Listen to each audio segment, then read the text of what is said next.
은혜 받으실 하나님의 말씀은 창세기 12장 1절부터 4절까지 말씀입니다. 창세기 12장 1절부터 4절까지 말씀 구약 성경 14면에 있습니다. 하나님 은혜로 야외 예배 잘 다녀오게 하심을 감사드립니다. 1여전도에서 감사함을 들으셨습니다. 우리 1절부터 4절까지 말씀 12장 창세기 1절부터 4절까지 우리 다 같이 합독하도록 하겠습니다. 다 찾으셨죠? 같이 봅니다. 시작. 여호와께서 아브라함에게 이르시되 너는 너의 고향과 친척과 아버지의 집을 떠나 내가 내게 보여줄 땅으로 가라. 내가 너로 큰 민족을 이루고 내게 복을 주어 내 이름을 장대하게 하리니 너는 복이 될지라. 너를 축복하는 자에게는 내가 복을 내리고 너를 저주하는 자에게는 내가 저주하리니 땅의 모든 족속이 너로 말미암아 복을 얻을 것이라 하신지라.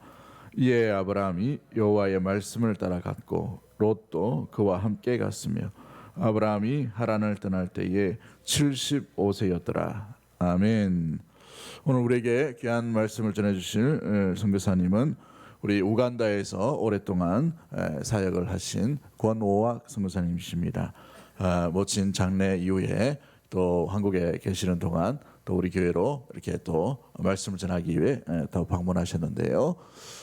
우리 함께하는 또 귀한 시간들 또 선교사역 가운데에 우리 하나님께서 함께해 주신 은혜 또 말씀 가운데 귀한 간증들을 또 귀한 사모하는 마음 가운데 주님 우리에게 귀한 선교사님 보내주셔서 감사합니다. 또 우리 귀한 선교사님 오셔서 감사합니다. 우리 환영하는 마음으로 큰 박수로 환영하도록 하겠습니다.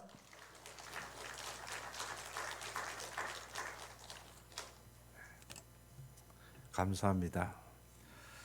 우리 하나님의 은혜 가운데서 동성교회가 믿음으로 이렇게 성장해가는 모습을 보고 감사드리고 목사님과 장로님들 온 성도들에게 감사드립니다. 오늘 저녁은 아마 제가 준비한 것은 하나님의 말씀을 통하여서 선교의 원리랄까 이런 내용으로서 말씀을 나누고자 합니다. 이 아브라함에 대한 이야기는 아마 수십 번 또 더 듣고 했으리라 생각합니다만은 그러나 이 말씀이 어떻게 보면 우리 한 사람 한 사람에 대한 하나님의 부르심과 또 하나님의 어떤 구원하심과 하나님의 사람으로서의 사역을 하게 하며 열매를 맺어가는 그런 일, 믿음의 가문을 일으키는 가장 훌륭한 아마 그런 모범의 모델적인 그런 아브라함과 가정이 아닌가 생각해서 이 말씀을 나누고자 합니다. 오늘 이 말씀에 볼 것이면 하나님이 아브라함을 에게 오셔서 말씀하셨습니다. 이것은 아마 우리의 삶 가운데서도 하나님이 우리에게 말씀하셨는데 그 말씀은 때로는 교회 목사님이나 우리의 형제들이나 또 다른 사람을 통해서도 하나님이 우리에게 때로는 말씀하시고 가장 강력하게는 기록된 하나님의 말씀을 통해서 하나님은 우리에게 수시로 말씀하고 있습니다. 오늘 이 말씀의 가장 주제는 하나님의 축복입니다. 이 축복에 대해서는 우리 한국분도 너무 좋아하지만은 아프리카 사람들도 이 축복을 너무 좋아합니다. 그래서 하나님이 우리에게 오신 것은 우리를 축복하기 위한 것인데 이 축복은 어떻게 우리에게 주어지는지 그것에 대해서 나누고 이 하나님의 축복을 아브라함은 어떻게 감당하면서 또 아들과 손자들에게 또 이웃에 또 하나님의 나라를 증거하는 일에 하나님의 일꾼으로 사역했는지 그것을 생각해 보려고 합니다. 오늘 이 말씀에 볼 것이면 아브라함을 말씀하실 때에 이 아브라함이 어디 있었는가 하면 여호수아 24장 2절에서 3절의 말씀에는 보면 데라가 강 저쪽에 거주하여 다른 신들을 섬겼느니라 그렇게 말했는데 이 강 저쪽은 사도행전 7장 2절에 볼 것 같으면 메소포타미아라고 그렇게 기록되어 있습니다. 오늘날로 말하면 아마 이라크의 바그다드 그 근처가 아닌가 그렇게 생각되어집니다.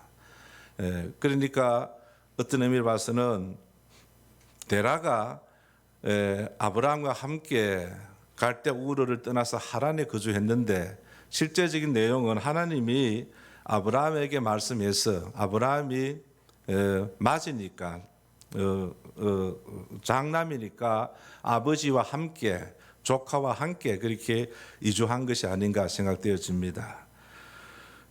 그래서 이 말씀을 볼 것 같으면 아브라함은 하나님과 하나님 말씀을 믿음으로 말미암아 아버지가 섬기던 그 우상을 버리고 하나님과 그 말씀을 쫓아서 믿고 순종하는 삶으로서 살았기 때문에 하나님의 특별한 그런 사명이 아브라함에게 주어졌다고 저는 생각합니다.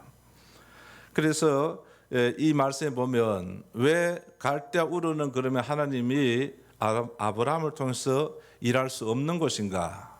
저는 일할 수 있는 곳이라고도 생각되어집니다. 물론 우상이 많고 사람들이 타락하였지만은 그곳에서도 할 수 있지만은 하나님은 아브라함을 통해서 다른 사역, 그러니까 이스라엘 나라를 만들기 위해서 그리고 아브라함을 통해서 예수 그리스도가 이 땅에 오게 하기 위하여서 하나님이 아브라함을 갈대아 우르에서 떠나서 내가 너에게 지시하는 땅 가나안 땅, 이 가나안 땅은 오늘 이스라엘을 말하지만은 그 참 의미는 하나님이 관리하고 다스리는 곳이 가나안 땅입니다. 그래서 하나님이 다스리는 곳, 오늘날 말하면 어떤 의미에서는 교회를 말할 수 있겠죠. 아직 하나님의 공동체, 하나님이 주관하시고 하나님이 다스리시는 곳, 이 교회 공동체가 의보면 가나안 땅을 할 수 있는데 이것은 하늘에 있는 하나님의 나라의 작은 모형이라 그렇게 말할 수 있습니다.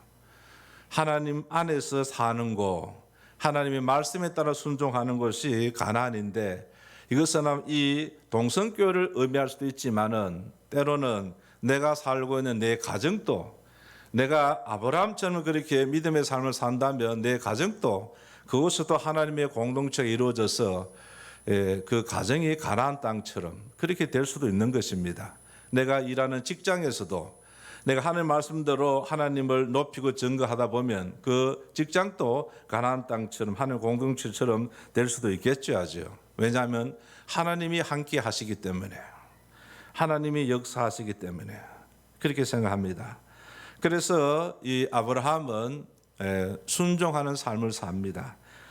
갈대 우르를 어떻게 떠나는 것은 사실은 그 당시에 그 나라와 민족을 떠나는 것은 어떤 것은 너무 큰 위험입니다. 어떤 뭡니까 두려움이 올지도 모르는 그런 상황이죠. 아프리카는 상당히 아마 나라하기보다는 사실은 부족 사회 혜택입니다. 그래서 아프리카 사람들은 부족 중심으로 그렇게 살아가는 아주 철저한 그런 사람들입니다. 이 당시 아마 아브라함도 이런 삶을 살았던 사람인데 자기 부족을 떠난다는 건 참 어려운 이야기죠. 그러나 이것은 하나님의 말씀이 첫 번째고 하나님이 우선으로서 그래서 아브라함은 순종합니다. 어떤 의미에서는 자기 나라 민족을 포기했다는 겁니다. 그리고 하나님 나라의 백성으로서 하나님 나라의 자녀로서의 사는 삶을 택했는 것, 그것은 굉장한 믿음의 결단이라 저는 생각합니다. 또 나아가서는 하란을 떠났습니다. 그 하란은 아버지가 있던 곳입니다. 하나님이 원하시는 것은 하란이 아니었기 때문에 어떤 의미로 봐서는 좀 심하게 말하면 아버지라 할지라도 어머니라 할지라도 하나님이 말씀하시면 순종하며 가야 하는 것이 믿음의 길이고 하나님의 사람의 진정한 삶이라 저는 그렇게 생각합니다. 저도 어떤 의미 봐서 선교제 처음 나갈 때 저 어머니가 좋아하지 않았어요. 왜 그까지 가려고 하느냐. 그렇지만 하나님이 저를 분명히 부르셨고 선교사로 부르셨기 때문에 하나님 중심으로 하나님이 말씀하시면 저는 가겠습니다 하는 마음으로 사실 갈 수 있었는데, 이것은 제가 뭐 똑똑하나 잘난 것이 아니고 하나님이 저에게 주신 은혜며 믿음이라 그렇게 저는 생각합니다.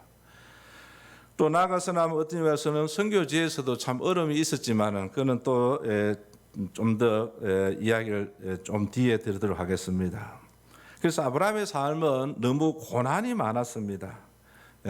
이방인으로 산다는 것은요, 제가 우간다에서 지금 이제 29년째를 이렇게 살고 있는데, 선교사로서는 한 30년이지만은 이 이방인으로 산다는 것은요 굉장히 외롭고 고달픕니다. 어떤 의미에서는 여기에 아프리카 사람이 한 사람이 있으면 그 사람이 우리하고 같이 형제처럼 그렇게 마음을 열고 친밀해 줄 수 있다 생각합니까? 그거는 참 어려운 이야기하죠. 말은 그런데 마음이 잘 그렇지 않죠. 하죠. 이 아프리카 사람들도 그렇습니다. 그래서 아브라함의 삶이 아마 이런 삶이 아닌가 생각되었습니다. 고난과 또 고통과 위험과 두려움 가운데서도 살았지만은 하나님과 그 말씀을 붙잡고 사는 삶, 이것은 믿음에 사는 삶입니다. 오늘날 우리가 예수를 믿고 산다는 것은 때때로 많은 고난과 역경이 언제든지 우리 삶에서 또 가정에서 직장에서도 핍박과 때로는 유혹으로서 올 수도 있지만은, 그러나 우리도 아브라함처럼 믿음으로 성숙하여 나아가야 합니다. 그래야 하나님의 사람으로 일꾼으로서 하나님을 기쁘시게 하는 일들을 감당해 나갈 수 있는 것이죠. 아브라함이 이처럼 믿음으로 성숙해 가니까 하나님이 아브라함을 시험하기 위해서 이삭을 내가 너에게 지시하는 산에 가서 번제로 드리라 그렇게 말했습니다. 이떤 의미를 봐서는 아브라함 말씀 잊을 수 없는 일이지만은, 그러나 아브라함의 마음은 하나님이 첫째입니다. 내가 가장 사랑하는 아끼는 이삭보다도 하나님은 나의 주인이 되시고 나의 왕이 되십니다. 이 믿음은 성경적인 바른 믿음입니다.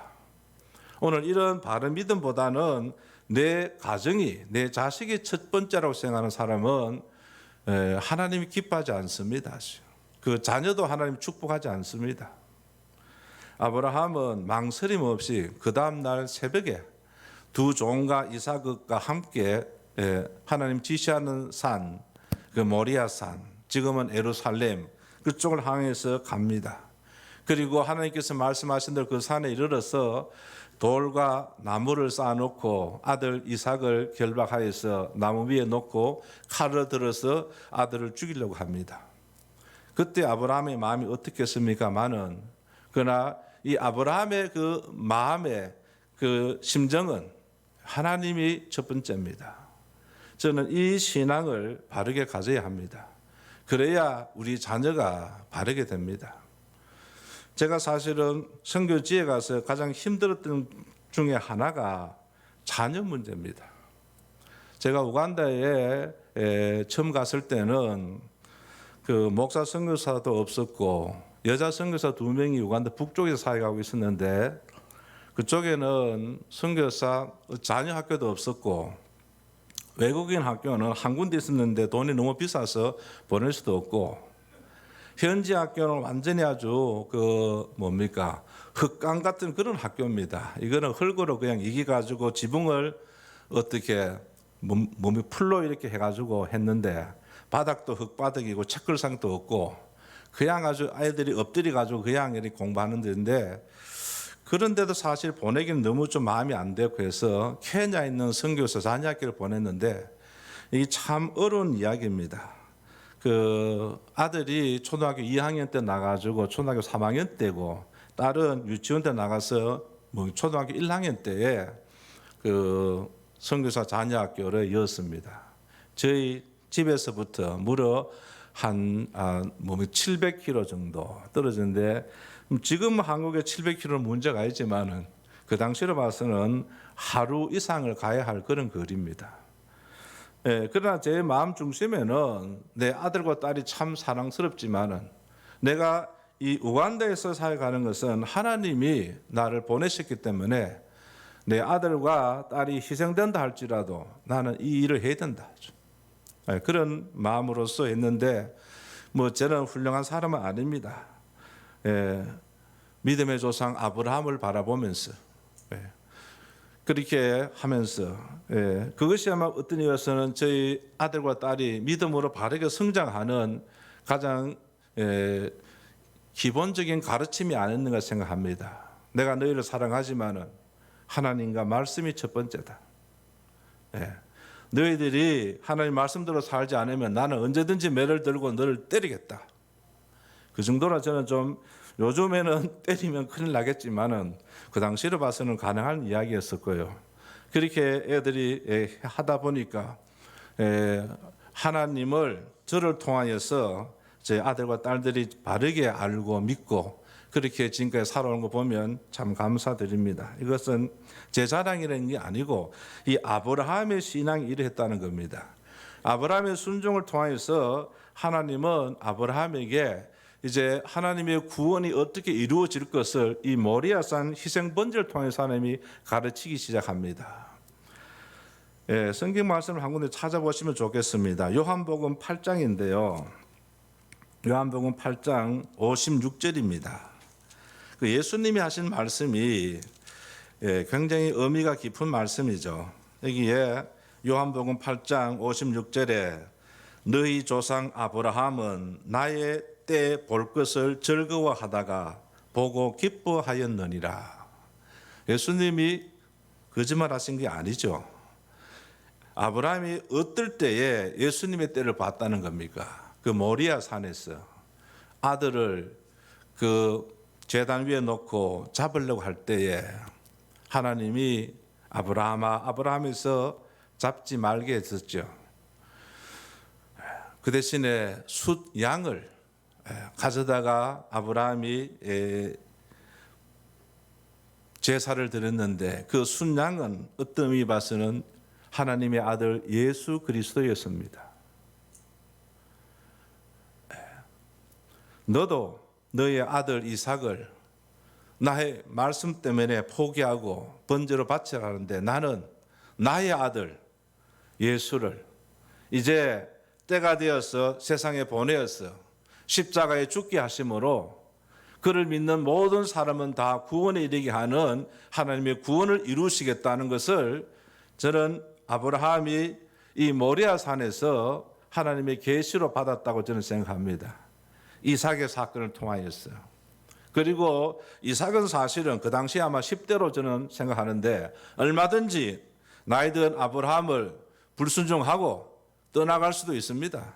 그러나 이삭은 아버지 하나님을 나의 하나님 아버지로 그렇게 믿고 아버지의 가르침에 따라서 말씀을 믿고 순종하는 삶을 살면서 아버지가 묶을 때에 묶였고 나무 위에 올려질 때에 반항하지 않고 나무 위에 올라갔고 아버지가 죽이려 할 때도 과음을 지르지 않고 조용히 죽음을 기다리는 그 마음. 그래서 이삭은 순종의 사람이라 그렇게 말하죠. 그래서 이삭도 이 아브라함의 순종을 통하여서 하나님의 구원이 어떻게 이루어져 가시는지 뭐 아브라함만 그렇게 하나님의 계시를 받았다고 저는 생각하지 않습니다. 이삭도 나이가 어렸었지만은 하나님의 구원의 역사가 하나님의 아들 예수로 통한 하나님의 구원의 역사가 이렇게 이루어져 갈 것이다 하는 것에 대해서 저는 아브라함과 이삭이 함께 하나님의 계시를 받았다고 저는 생각합니다. 그래서 이삭의 삶은 어떤 이유 와서는 순종의 삶이죠. 그래서 이 순종 말씀을 그냥 믿고 그 말씀에 따라 순종하는 사람, 어떤 의미에서는 이삭을 예수님의 모형이라 그렇게 말하기도 하지 않습니까? 그 제단 위에서 죽기까지 순종하는 그 이삭.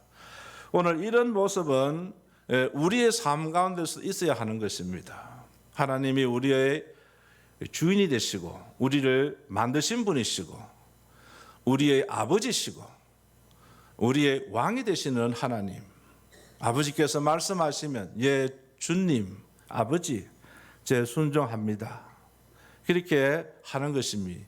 이것은 믿음의 성숙이 갈수록 더 그렇게 깊어져 가는 겁니다. 아브라함이 나이가 젊을 때 이렇게 하지 않았고 늙었을 때에 하나님이 아브라함을 향해서 이렇게 말씀하셨습니다. 저는 이번에도 와서 좀 느끼는 것은 나이 드신 어르신들이 하나님 말씀을 바르게 믿고 순종해 사는 삶을 살면 세상을 따라가지 않고 하나님 중심적인 삶을 더 살아가는데, 하나님 말씀 보다가는 자꾸만 세상적인 이런 것에 TV나 뉴스나 세상적인 정치 이야기에 자꾸만 휩쓸리다 보면 교회 안에서는 하나님을 믿고 교회만 나가면 뭐 믿는 사람이나 믿지 않는 사람이나 별 차이 없는 것처럼 그렇게 행동하다 보면요, 연세가 더 들수록 이제 마음 중심이 하나님 중심에서부터 사람 중심으로 그렇게 마음이 바뀌어져 가더라는 것을 제가 이번에 많은 사람을 통해서 봅니다. 너무 마음이 안타까운 이야기죠. 나이가 젊거나 연세가 더 썩거나 간에 우리가 하나님과 그 말씀에 집착하고 전념하지 않으면 너무 세상적인 유혹과 또 눈에 보이는 그런 강력한 어떤 핍박은 아니지만은 보이지 않는 그런 핍박을 통하여서 우리의 사는 삶이 변질되어져 가는 것이죠. 바른 믿음이 아니고. 그런 것은 사실은 이 아브라함의 가정에서도 봅니다. 어떤 이 와서는 아브라함이 이삭만 낳은 것이 아니야죠. 첫 번째 이스마엘을 낳았고, 그 다음에 어떤지는 모르겠지만은 그두라가 낳는 자녀가 6명입니다. 아브라함의 아들은 물론 딸은 여기 기록 안 됐지만은 최소한 8명 이상입니다. 그런데 이삭만 하죠. 하나님 앞에 믿음으로서 바르게 살아가는 자녀로 나아갑니다. 우리의 사는 삶이 그렇게 이삭처럼 하나님 중심으로서 바르게 살아가는 그런 신앙. 제가 사실은 우간다 선교지에서 하는 일은 신학교도 짓고 많은 일들을 했지만, 예배당도 짓고 했지만은 그것은 부수적인 것이고, 가장 주된 것은 예수님과 하나님의 이 구원, 이 말씀을 바르게 가르쳐서 그 말씀을 바르게 듣고 믿고 지키도록 하는 일. 이 일이 제가 선교 사역에서 사는 가장 주된 일입니다. 그래서 그런 삶을 가르치도록 하는데 참 마음이 안타깝습니다.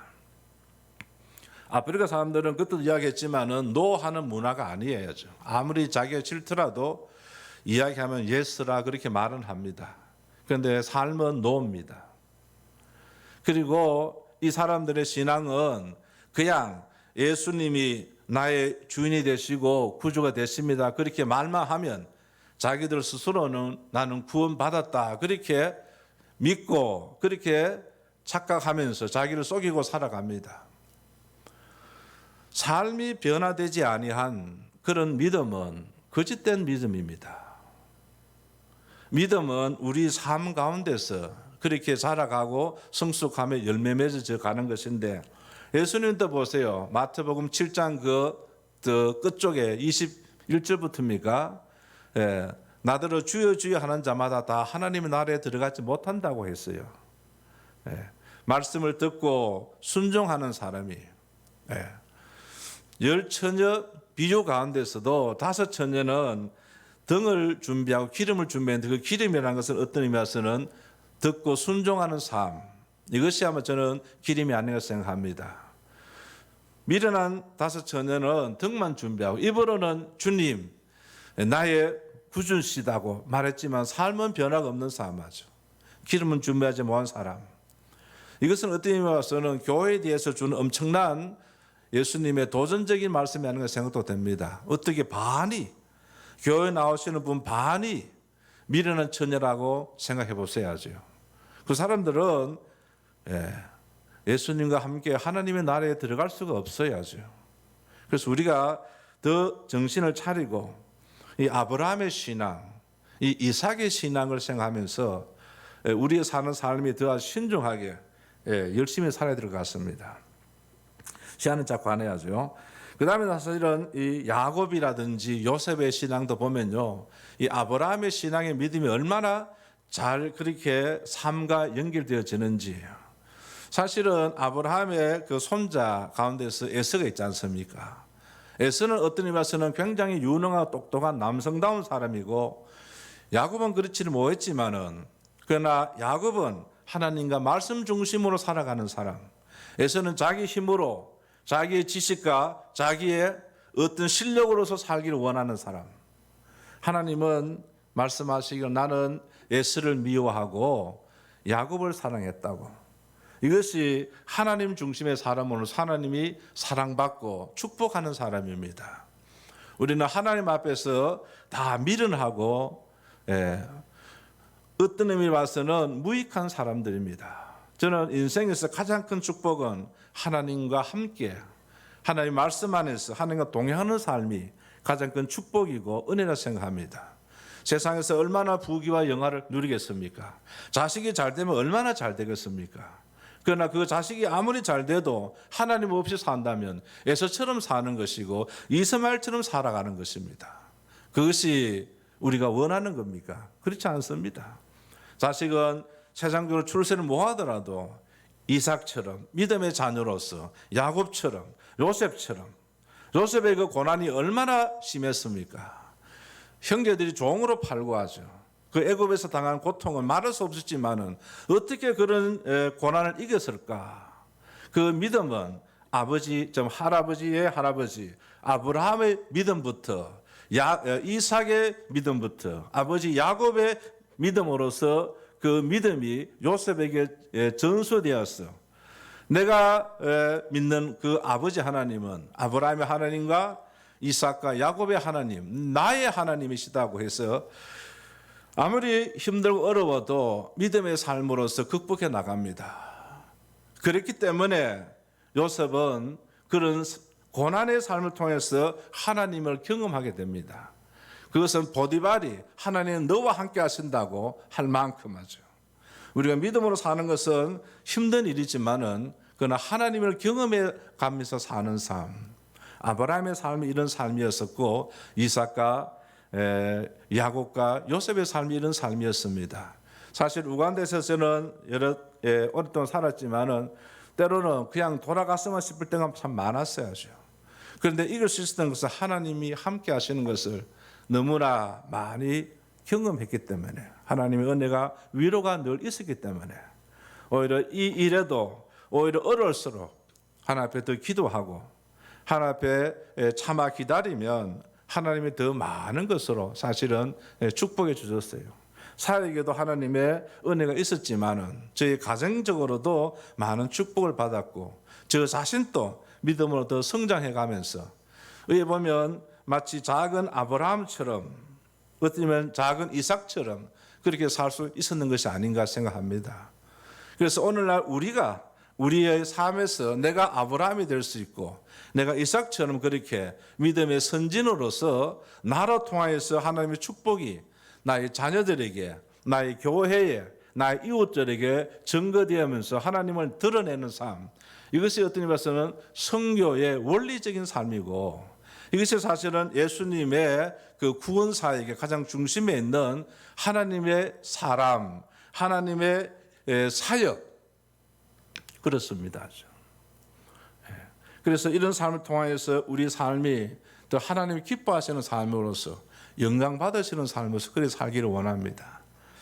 이만하겠습니다. 기도하겠습니다. 하나님 아버지 감사합니다. 오늘 이 저녁에 이 어리고 무익한 종이 하나님의 말씀을 나누었지만은 그러나 이 말씀과 하나님 기뻐하시는 말씀은 우리 모두의 마음속에 깊이 새겨지기 원합니다.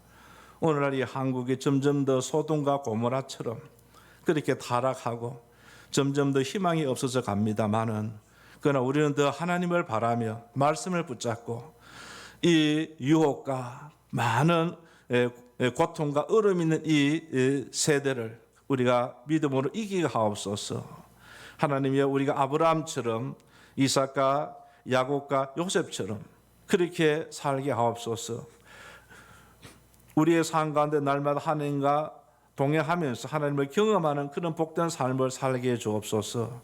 우리를 통해서 우리의 아들과 딸들이 손자와 손녀가 그렇게 나로 말미암아 바르게 서갈 수 있도록 나로 통해서 이 동성교회가 더 놀랍게 부흥하고 성장해 갈 수 있도록 주님 축복해 주옵소서. 감사함 드리었고 예수님의 이름으로 기도합니다. 아멘.